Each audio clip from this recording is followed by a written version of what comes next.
Paz e graça seja com todos. O nosso estudo hoje está no livro de 1 Samuel, hoje no capítulo 25. Nós temos o relato da morte do profeta Samuel e nós temos um episódio com muito aprendizado com Davi e Abigail.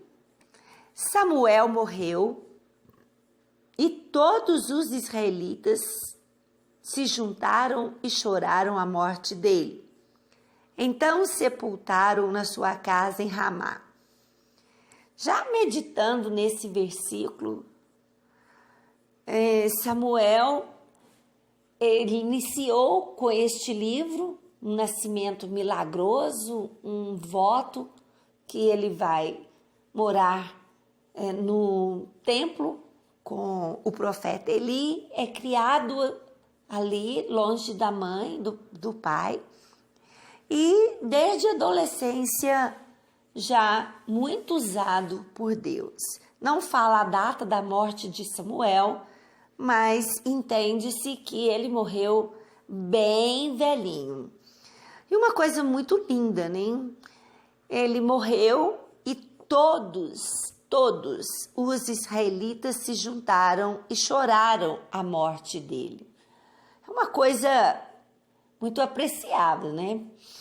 Porque aqui não disseram alguns, disseram todos, o que significa que ninguém tinha do que acusar Samuel e que todos lamentaram a morte de Samuel. É algo para a gente meditar sobre a nossa própria vida.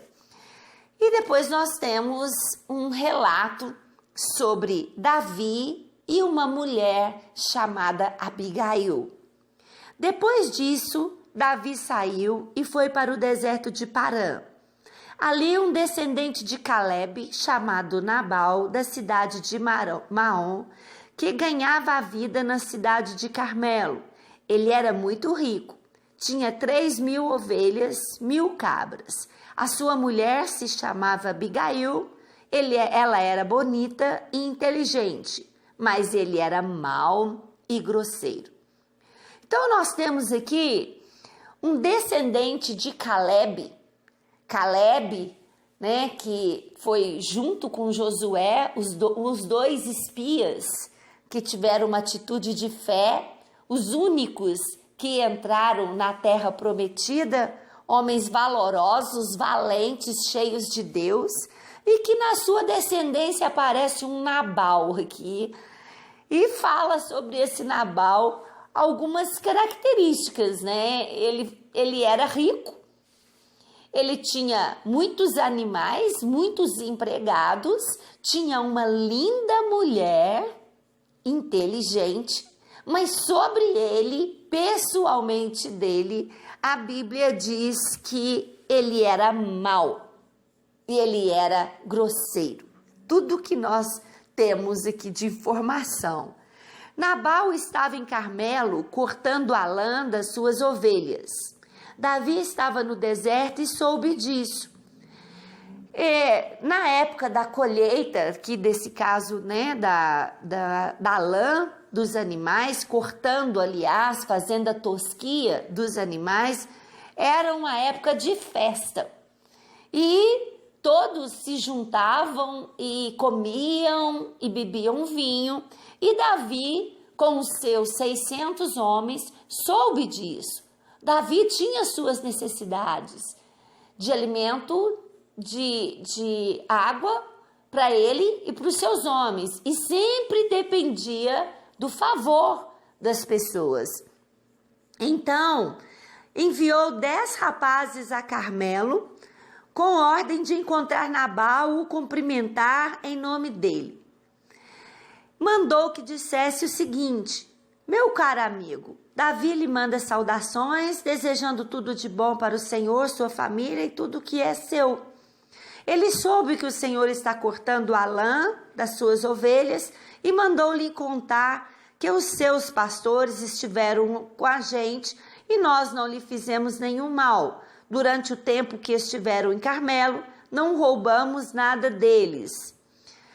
Davi, então, manda 10 homens até Nabal, sabendo dessa época de festa, de fartura, e ele manda pedir, ele se apresenta, ele fala quem ele é, e ele manda que ele pudesse servi-lo com alimento e com água. E ele traz um argumento: enquanto os seus pastores estiveram perto de nós, nós não roubamos ele, não tiramos nada dele. E mais à frente a gente vê o comentário de que ele diz que ele os protegiam. Davi e seus homens protegiam os empregados de Nabal para que eles não fossem roubados. E então Davi imaginou, no seu coração que Nabal seria grato por isso. Só que, quando nós vamos ver no versículo 10, a resposta de Nabal, ele diz: Davi, filho de Jessé, quem é ele? Nunca ouvi falar nele. Hoje em dia há muitos escravos que fogem dos seus donos. O meu pão, a minha água e os meus animais que matei para dar aos meus empregados, eu não darei a homens que eu nem sei de onde vieram. Quando nós vimos a referência sobre Nabal de ser mau e grosseiro, nós já começamos a ver aqui.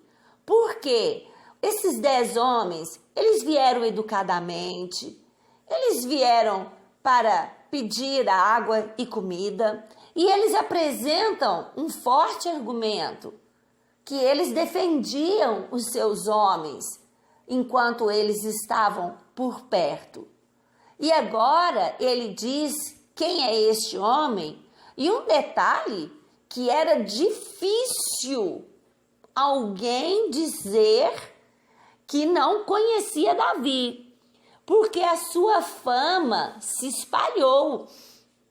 Tanto porque Saul o odiava e estava perseguindo ele e colocando espias para todo lado, quanto principalmente pelos feitos que ele já havia guerreado e feito por Israel, principalmente o fato de matar Golias.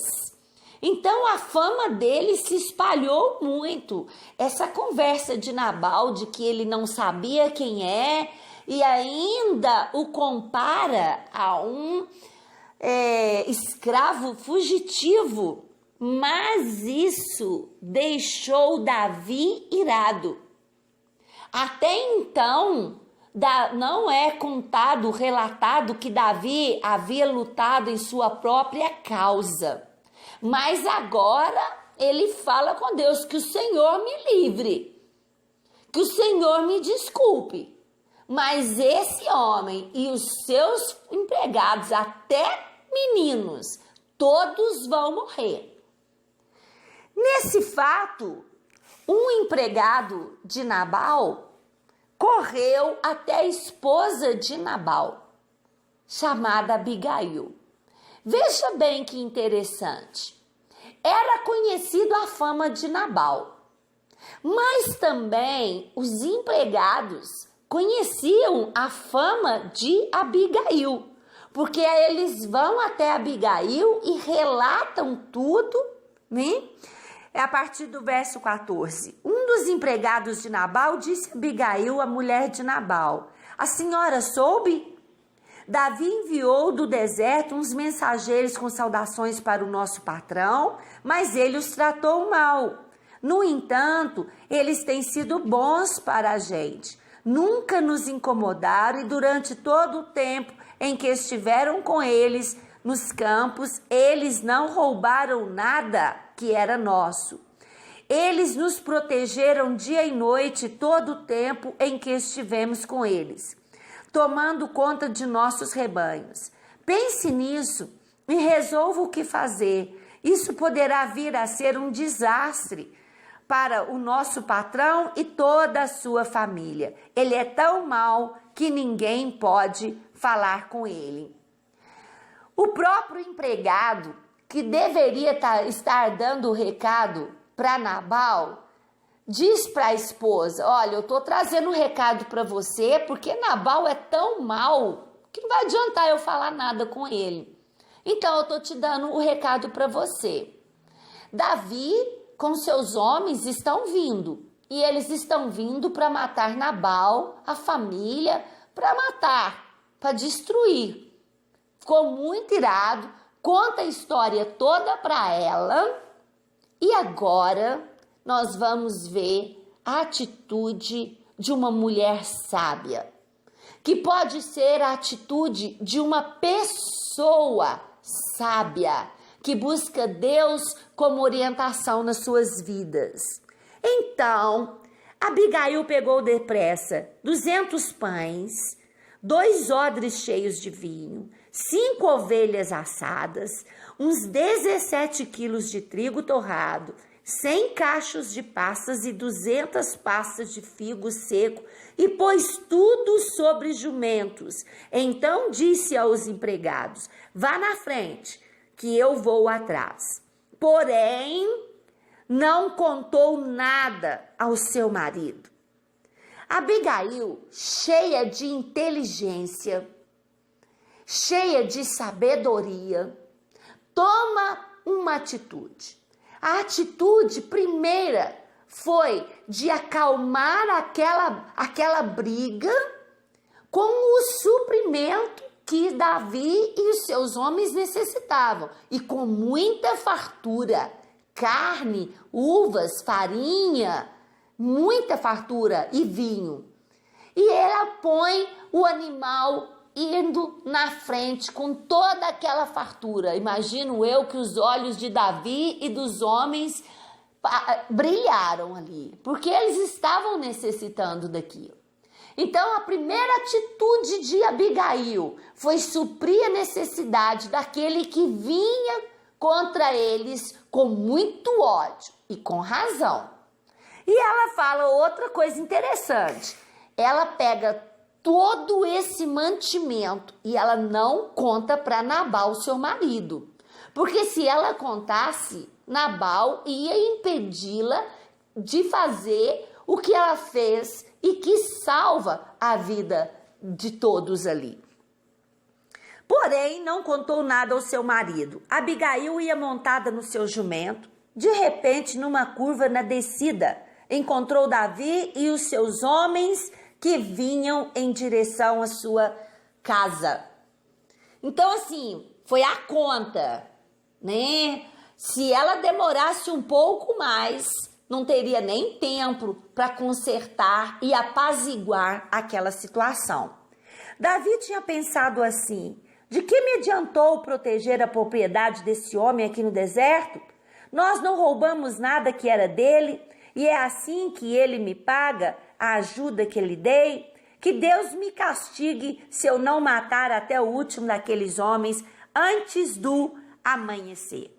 Quando Abigail viu Davi, demonstrou depressa, ajoelhou-se, ela desmontou, ajoelhou-se e diante dele encostou o rosto no chão. Então nós vemos aqui passos de uma pessoa sábia em uma situação extrema de alguém que quer perseguir, que quer matar, que quer odiar.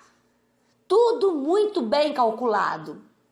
Ela primeiro manda o suprimento. Agora ela desmonta e ela desmonta do seu cavalo, do que ela estava montada, e ela põe o rosto no chão. Agora é uma posição de humildade. E isso continua, porque ela diz assim, aos pés de Davi: por favor, Senhor, escute-me, eu sou a culpada. Imagina, Abigail não tinha culpa de nada. Mas sabe aquela expressão de que é preferido não ter razão, mas ter paz? é preferido se tornar um culpado em prol de uma paz? E foi isso que Abigail fez aqui. E ela então começa a elogiar Davi, a falar quem era Davi, os planos que Deus tinha para ela, para ele. E quando ela chega no final de todo esse discurso, ela diz para ele: quando você for rei, não se esqueça de mim. Davi então fala para ela, né, que ela teve toda a sabedoria, evitou uma matança e ainda evitou que Davi usasse de uma causa própria que depois ele poderia se arrepender. E quando ela chega em casa, o marido estava bêbado e ela preferiu que ele fosse no outro dia para contar. Ela conta tudo para ele. E quando ela conta para Nabal o que ele fez, a Bíblia diz que ele ficou paralisado.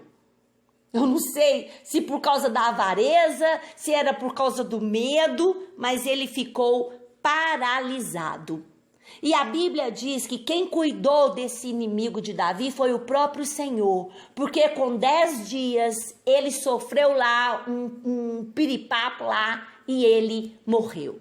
Davi então manda buscar a viúva e se casa com ela. Ela tem a sua honra agora de ser esposa de Davi, de ser esposa de um rei. Toda a sabedoria de Abigail, todos os passos que ela tomou, nos ensina muito.